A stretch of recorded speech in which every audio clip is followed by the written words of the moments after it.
Hi everyone, Stepan here. I'm going to show you round 7 from Liberec, a round in which I finally faced someone higher rated than me for the first time in the tournament. I have to say that's never happened before. Finally I'm playing a higher rated opponent. And he plays the Reti, the English or the Nimzo Larsen by transposition via different move orders. He starts with knight f3 or c4 or b3. Usually starts with knight f3, b3.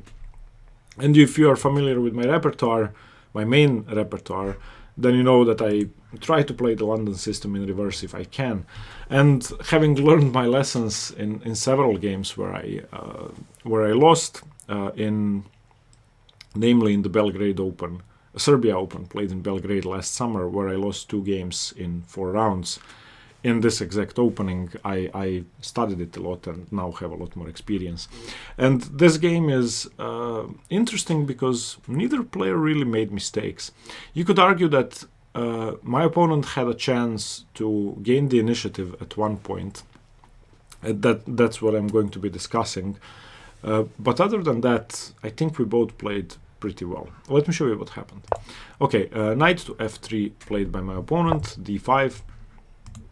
And the idea of the reverse London is I want to get my bishop out to f5 and then play e6, c6. Depending on what white does, maybe I will play with c5, but maybe. Okay, pawn to b3. And the good thing about pawn to b3, whenever your opponent starts with fianchettoing on the queen side instead of playing g3, is that you can play bishop to f5 without having to fear anything, because there is no queen b3. So, for example, even if I play bishop f5 immediately and bishop to b2 and e6, you can see that there are no tricks that occur in the normal London, no tricks that occur in the exchange Slav and the Caro-Kann and other openings where black can be punished for the early development of his bishop, either because the c-pawn is not here, so the diagonal is open towards the king, or because the b7 pawn is undefended. Once your opponent plays b3, none of that can happen. Now, what I'm going to go through in the next 10 moves is mainline theory, which I don't want to discuss a lot. You can see it in my video on how to play the reverse London system. Okay, g3, e6. This is a fairly normal Reti after c4 for my opponent, and this is a pretty normal London system for me. d3, as soon as your opponent plays d3, you want to play h6, because after knight h4, you can no longer go bishop e4. Castles, knight bd2, and bishop to h7. This is a very important move. In anticipation of e4, you want to move the bishop away to make sure you have time for stuff like knight d7, knight c5 to put pressure on d3. And one more important thing is that you don't really want to develop your knight to d7 unless you have to, unless you have no more useful moves, that is, because if e4 happens, it might tempt your opponent to play e5 if the knight has been developed already. If the knight is still on b8, then e5 is just a bad move, which gives black an extremely pleasant French. I'll just show you that briefly. I'm not saying black should be doing this, but just to show you what I mean. Let's say black now plays c5, white plays something, and black eventually plays c5 and gets the knight to c6. This is not good here because the center is crumbling, but you get the idea. In any case, after castles, knight bd2, bishop h7, white continued a3, which is the main move, and in this position you want to play a5 to prevent b4. And now there are 4 moves. The main move is queen to c2, rook c1 is fairly common, bishop c3 is an idea I play, I face when I play this with the white pieces, when black is a tempo down. Bishop c3 or bishop c6 in that case is usually the best move, and rook a2 is the final move. My opponent chose rook to a2, and as I said, I've been preparing a lot for all of these lines in very great depth, because this is sort of 20% of my repertoire. Whenever people play the Reti or the Nimzo Larsen, there's a fair chance we could enter this position. So okay, and the idea behind rook to a2 is to put pressure along this diagonal while keeping options of b4 open, and sometimes if this rook is undefended or gone, b4 is a good pawn break, where if black exchanges, white occupies a7 or a8 or a6, depending on the pawn structure. Also, sometimes if this knight is traded off or if it moves, you could lose on g7. Okay, knight b to d7, queen to a1. And usually in this position, I've played rook to e8. I've faced it before, not in a tournament game.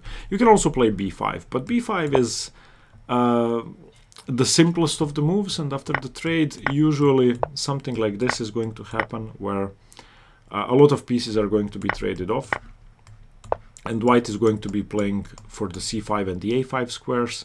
Black, instead of queen b6, can also play something like knight to b6 and occupy a4. These are some strategic ideas, but it's extremely equal if you play b5. If this pawn structure becomes symmetrical immediately, then it's very hard for either side to win. And of course, I'm trying to win. I don't want an equal position if I can help it. That being said, when you play the reverse London, it's pretty hard to avoid equal positions. Excuse me. Okay. So I played queen to b6, which is a move I like.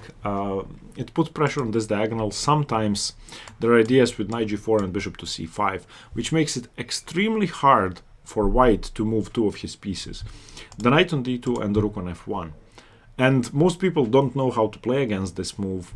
Black is not better or anything, but there are tactical tricks. And often people spend time playing h3. Sometimes they are going to either overprotect the b3 pawn or move the queen once more and then put the rook back to b1. It seems hard to play this position when you have a weakness on f2 and a weakness on b3 because of a simple move like queen b6. Okay, my opponent played knight e5, which is the best move. Okay, so I trade, he trades, and I played rook f to c8. Usually rook f to d8 is the idea here, and you want to, well, if white ever takes on d5, then the move was useless. You want your rooks on the c file. But sometimes in conjunction with this knight coming to g4 and this bishop putting pressure on d3 and this knight being loose, you could be threatening d takes c. But instead I played rook fc8, which is also a good move. Again, the position is perfectly equal. My opponent played bishop to c3, and I played queen to a7. I wanted to prevent b4. It's not that it's possible. It is possible, but it's not too good. Let's say I do nothing. My opponent plays b4. I go a b4, a b4, rook a2, queen a2, and bishop takes b4. I didn't like this position because of rook b1, and I'm probably going to have an isolated b pawn, which I don't want to allow, and with this bishop and with e4 could be in trouble. So I didn't want to allow b4, so I simply prevented it by brute force. Okay, my opponent played pawn to h3. Queen a7 is also a useful strategic move because I get to tuck in my bishop on b6 if I want to, which increases the pressure on f2 permanently. And by now he really did want to move his rook away, so knight g4 was a threat. I played knight e8, both to defend the g7 square, to make sure I can move my bishop without losing the f-pawn, and maybe I want to play bishop f6, trading off his good piece, even though that's not really the idea. I just want to be able to play bishop f8, or move the bishop away, or move the knight away. Basically, I want to free up one of these pieces. If my knight is on f6, neither of them can move, because if I move the bishop, takes twice on f6. If I move the knight, for example, to d7, takes on g7. So knight e8 is just a safe move. Okay, queen to b2, and now b5. I don't think I have any good options if I don't play this pawn break. Again, the engine will say that this is completely equal, and that's true. The pawn structure is symmetrical, and nothing's basically going on. No weaknesses in either position, unless this rook moves away, but that's already been prevented with h3. Rook a to a1.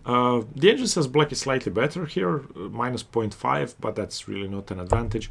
I played queen to b8, which isn't a good move, but I wanted to reroute my queen and make sure that now that this rook has been defended by the rook on f1, so it's defended twice, I want to move my queen away from the a file, because if b4 and takes, I'm going to have to move it anyway, which I don't want to do. And cd5. Of course, I took with the c pawn towards the center. It does make the pawn structure symmetrical, but had I taken with the e pawn, I would have had a weakness on c6 and a bad position. b4, this is typical. ab, ab. And now there are two options. I could play rook a4, which is a typical plan, especially if the pawn has advanced to b4. Then there's often rook a3 to sort of threaten to double rooks on the a file. So that's very common. But in this position, I wasn't really sure if it works, so I traded off. The engine says rook a4 is slightly better. It's all zeros, but prefers rook a4. I had a problem with it because there's a simple strategic idea to transfer the knight to a3 and evict my blockading queen on b5. Let me show you that. So rook a4 takes rook a1. If I blockade with queen b5, then simply knight b1. And I don't know. I mean, this pawn is definitely weaker than mine, but there could be some tactical consequences of rook a8 later on in the game. Something like bishop f8 doing nothing and knight a3 and queen to b6. I don't know. This knight seems like a very good piece. That being said, the pawn cannot move really, because then I can take the knight and win the pawn. But yeah, it definitely was an idea. I just didn't like the blockade or the rerouting of the knight to a3, which lifts my blockade. So I took an a1. Queen a1, queen to c7. Again, this is a very common plan. Once the trade happens, you want to put pressure on the bishop. There is no easy way to defend the bishop. So my opponent played rook to a3, which is slightly awkward. And I thought black had to be slightly better here, but it's actually still equal. Okay, bishop to g6. Again, a very common move because you want to give yourself some luft. It's just a safe move. Doesn't really do anything except giving me luft. In some positions, f6, bishop f7 is possible, but not yet. I think it's fairly risky. And when black manages to win these positions, it's because these two bishops are amazing. And you get to win the b4 or the b5 pawn, depending on where it is. Okay, knight to f3, wants to play knight e5. Here I made a mistake. I played bishop to f8, and I've ignored what he is doing completely. If I turn on the engine here, it says f6, which is a logical follow-up to bishop to g6. Prevents knight e5, which I didn't really want to prevent. I thought it was... I mean, if knight e5 is played, I thought I could just play bishop to f6, and if knight g6, then bishop to c3. Oh, wait, that doesn't work. Because he has knight e7 intermezzo and then takes. Okay, let's just check that. Let's do nothing for a move here. Knight e5. Yeah, okay. Let's not wait with this. Let's do this. Okay, knight e5. Bishop f6. Knight g6. Here, check. Takes. Yeah, okay, I don't know. Wait, but my knight on d6 defends the c8 square, so maybe I could have done something else.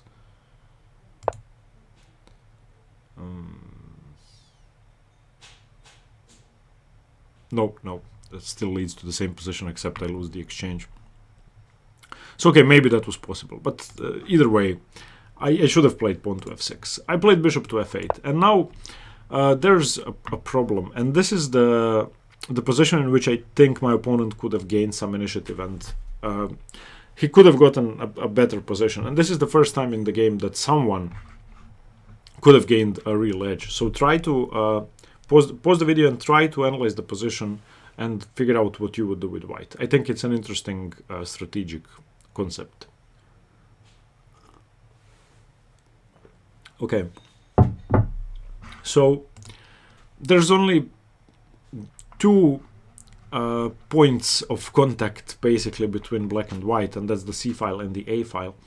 For the moment, this bishop is a tactical liability, and there is a brilliant idea which isn't hard to see. The first reason why it's good isn't hard to see. It's queen a1, firstly taking the a file, and you're threatening rook a7 or rook a8 or rook a6. The second point is much more subtle, and that's to play bishop to b2, eventually saving your bishop and making sure it's not a liability. Granted, the b4 pawn could be weak, but still. Okay, and this is the variation I looked at, backed up by the engine, of course. The engine says white should be almost, it's plus 0.7 for white, so that's already a significant advantage. It plays knight to e5, the bishop retreats. King h7 is also possible, but slightly tricky because of h4, h5. Okay, so bishop to h7, and now bishop to b2, saving the bishop. The knight is preventing taking. Okay, now the engine plays rook b8 to make sure you can just block the rook when it infiltrates. So rook a7, rook b7, rook a8. And now f6, the knight goes back either to g4 or to f3, let's say to g4, and now rook to b8, just challenging the rook. And if the rooks are traded off, then it's equal again. If the rooks aren't traded off, then it's basically a repetition, unless the rook goes all the way back somewhere, I don't know, to a2. And now I like black a lot, because I can go knight c8, and I can do this. And once I do this, unless there are sacrifices, which there could be, black should be better in my opinion. So probably after something like this, eventually black is going to trade. White is going to trade. But queen a1 was an attempt for an advantage. My opponent didn't use it, he played king to h2. I played knight d6, bishop to d4, threatening bishop to c5. I cannot allow that. Bishop c5 would be a huge strategic improvement to my opponent's position. I don't want to play rook to b7, knight to b7, excuse me, because of rook a7, so I played knight to f5. Yeah, rook a7 doesn't work here because of queen to c2. Okay, so he played bishop to e5, and I played queen e7. I mean, I can play queen to b6 as well, but queen e7 seemed like an easy way to trade queens and then try to play on from there. I mean, what I definitely think is that his king is safer than mine because of g7, so trading queens should benefit me. And the position is equal anyway, so it's not as if I'm reducing winning chances. I'm only reducing winning chances for him, in my opinion. So he played rook a5, takes. And here I actually set up a trap, which I was hoping he would fall for, because that was the only winning chance I saw. Not that it gives black a winning position if he falls for it, but I think it gives black greater winning chances. So I played bishop to c5, and this may seem like a blunder because of g4 and knight to e7 and rook c5, bishop to d6. But it's actually a very tricky position for white to defend because of rook to c2. Now, of course, if knight d4 is played, then knight c8, and it's just equal. We can agree to a draw. However, if he wants to punish my blunder, then he has to take, and I take. Now, after king to g3, saving the f-pawn, you cannot take on d3 because of bishop f1, losing a piece.